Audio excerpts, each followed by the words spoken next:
حضور نے جب کوئی راز کی بات کرنا ہوتی تو حضرت حذیفہ بن یمان سے کرتے. تو فرماتے ہیں کہ میں چونکہ حضور کے ساتھ نماز نہیں پڑھ سکا تھا، کافی وقت گزر گیا، تو ماں نے مجھے اجازت دی حضور کی خدمت میں حاضر ہونے کی. اس شرط پہ ماں نے چھٹی دے دی کہ حضور سے جا کے میرے لیے بھی اور اپنے لیے بھی مغفرت کی دعا کروانا. چونکہ صحابہ کی شدید آرزو ہوتی تھی کہ حضور کے ہاتھ اٹھ جائے. انہیں پتہ تھا کہ یہ ہاتھ اٹھ جائے تو باب اجابت تک پہنچتے ہیں، پھر خالی نہیں موڑے جاتے. تو کہا کہ حضور سے میرے لیے اور اپنے لیے مغفرت کی دعا کروانا. ماں نے اجازت دے دی تو یہ حضور کی خدمت میں آئے. کہتے ہیں میں نے مغرب کی نماز پڑھی اور سلام پھرا تو میرے دل میں تھا کہ حضور سے ملوں اور کہوں کہ حضور میرے لیے، میری ماں کے لیے مغفرت کی دعا کر دیجئے. لیکن حضور نوافل میں ایسے مشغول ہوئے کہ مجھے موقع نہ مل پایا، حتیٰ کہ عشاء کا وقت ہو گیا. عشاء کی اذان پکاری جانے لگی.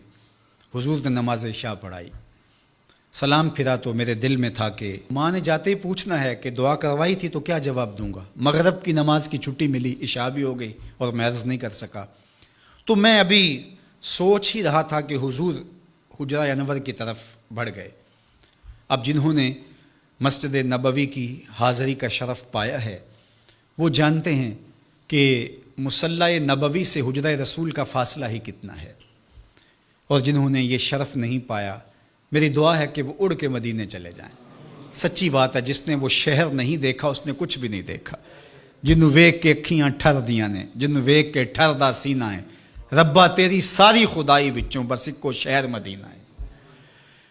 آج اس وقت پوری دنیا کے اوپر جو وبا پھیلی ہے اس کی وجہ سے، جہاں اور بہت ساری چیزیں ہمارے لیے اذیت اور دکھ کا ذریعہ ہیں، وہاں ایک بہت بڑا دکھ ہے کہ مسجد نبوی کے دروازے بھی بند ہیں. تو یہ دن تھے کہ حرم کی رونقیں دیکھنے والی ہوتی، مواج انور کے سامنے درودوں کی بہار ہوتی، مدینے میں بیٹھ کے حضور کے روضے کے سامنے حضور علیہ الصلاۃ والسلام کے شہر کی پکی ہوئی کھجوروں سے افطاری کرنے کا اپنا ہی لطف ہوتا. آج مدینے کے لوگ بھی ترس رہے ہیں. بچپن سے لڑکپن تک اور لڑکپن سے جوانی تک اور جوانی سے بڑھاپے تک 80 سال عمر ہو گئی، جنہوں نے رمضان المبارک کا روزہ مسجد نبوی سے باہر کبھی کھولا ہی نہیں، آج اپنے گھروں کی چھتوں پہ کھڑے ہو کے میناروں کو دیکھتے اور چیخیں مار رہے ہیں. اللہ اس وبا کے دن مختصر کر دے اور اس امت کے لیے آسانیاں پیدا کر دے. تو حضور علیہ السلام اٹھے مصلی انور سے اور اپنے حجرہ انور کی طرف چل پڑے. تو حضرت حذیفہ بن یمان کہتے ہیں کہ میں بھی حضور کے پیچھے چل پڑا. غیر ارادی طور پہ کچھ رفتار تیز ہو گئی تو قدموں سے آہٹ پیدا ہوئی. تو حضور نے ارشاد فرمایا کہ من ھذا، کون ہے؟ پھر خود ہی کہا حذیفہ تو نہیں؟ قلت تو نعم، میں نے کہا جی جی حضور میں حذیفہ ہوں. تو آقا کریم علیہ السلام نے کوئی توقف کیے بغیر فرمایا ما حاجتوں کا غفر اللہ لک ولی امک، اللہ تجھے بھی بخش دے، تیری ماں کو بھی بخش دے، کس کام آئے ہو؟ اب حذیفہ بن یمان کہتے ہیں جو کام تھا وہ تو جنبش لب سے پہلے ہو گیا. یہاں تو لفظوں کا سہارا نہیں لینا پڑتا، وہ بند لبوں کی بولیاں سمجھتے ہیں. تو کہتے ہیں کہ جو حاجت تھی وہ تو پوری ہو گئی. یہی تو کہنا تھا کہ حضور میرے لیے اور میری ماں کے لیے مغفرت کی دعا کیجیے. پھر حضور نے ارشاد فرمایا قال ان ھذا ملک لم ینزل الارض قط قبل ھذہ اللیلہ، اے حذیفہ یہ فرشتہ ہے جو اس رات سے پہلے زمین پر کبھی نہیں آیا، یہ پہلی مرتبہ آیا ہے. استاذن ربہ ان یسلم علیہ، اس نے رب سے اجازت مانگی تھی، مالک تیرے محبوب کو سلام نہ کر رہا ہوں، مجھے سلام کرنے آیا ہے. لیکن ساتھ ساتھ مالک نے کہا کہ جا رہے ہو میرے محبوب کے پاس سلامی پیش کرنے کے لیے تو ایک تحفہ بھی لیتے جاؤ، تو وہ بھی مجھے دینے آیا ہے.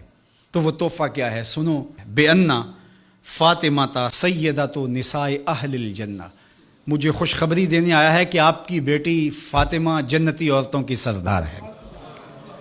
اور وَأَنَّ الْحَسَنَ وَالْحُسَيْنَ سَيِّدَا شَبَابِ أَهْلِ الْجَنَّةِ، اور حسن اور حسین فاطمہ کے بیٹے جنتی جوانوں کے سردار ہیں.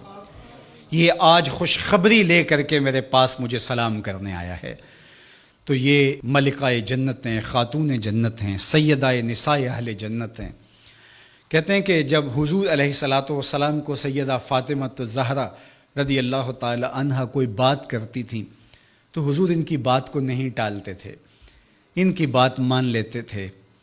تو آج ہم سیدہ فاطمہ الزہرا رضی اللہ تعالی عنہا کی وساطت سے حضور کی بارگاہ میں استغاثہ پیش کرتے ہیں کہ اس امت مرحوم پہ اللہ سے رحم کی خیرات مانگیں اور اللہ میرے وطن کی خیر کرے، امن، رحمت اور کرم نوازیوں کے اجالے اور نور نصیب ہو، میری قوم کی بیٹیوں کو اسوہ فاطمہ کے اجالے عطا ہوں۔